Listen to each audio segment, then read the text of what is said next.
It was the year 2016, and I had been invited to participate in the tree lighting ceremony in Washington, D.C. with the Obama family. It was not only that, but then I was to also introduce him to the nation on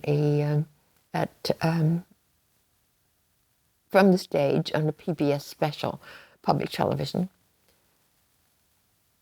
That was so far over the top that I had no idea how it would, I couldn't even allow myself to think about it as it came up. But I did finally travel with my two granddaughters to Washington, D.C. to witness and to participate in the National Tree Lighting Ceremony. And of course, with a picture of my great-grandmother also along the way. The night before the ceremony, my granddaughters went into their luggage, pulled out a jeweled, beaded handbag that my great aunt Emily had received from her husband, Dr. Raleigh Coker, on their 35th wedding anniversary. She had given that bag to my Aunt Vivian, my mother's younger sister, and Aunt Vivian had given it to me on my 18th birthday, and I had given it to my granddaughter on her 18th birthday. The kids knew that this evening bag had a role to play, so they packed it in their luggage and brought it along, and my great-grandmother's picture was planted in that little bag so I could carry that into the event for that evening. This would place my great-grandmother, who had been enslaved in 1846 and lived in slavery until she was 19 years old and freed by the Emancipation Proclamation. Her picture would be in close proximity with the White House that had been built by slaves.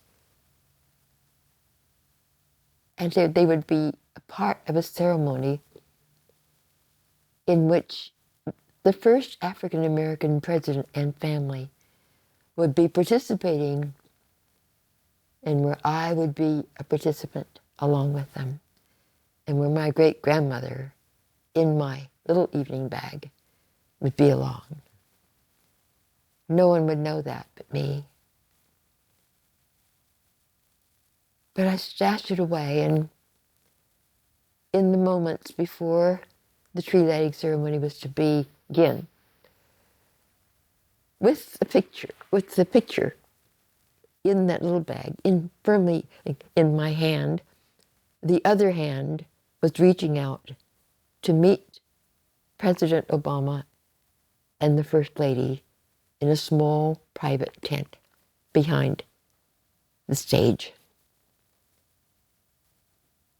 In my other hand, as I put forth the hand to greet the president on the introduction,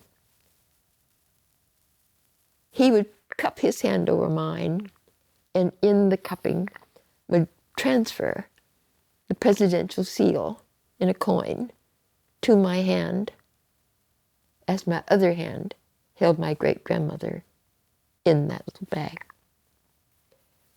A few moments later, I would be summoned to the stage to introduce the president on national television. And he would, at the end of that introduction and before his welcoming speech, he would embrace me on that stage. And the three of us, before that slave-built White House,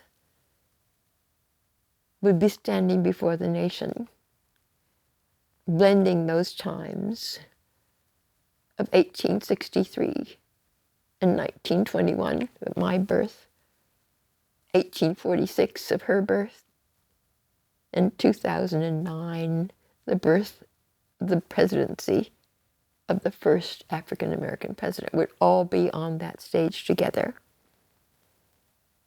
And we were, in those moments, the American narrative.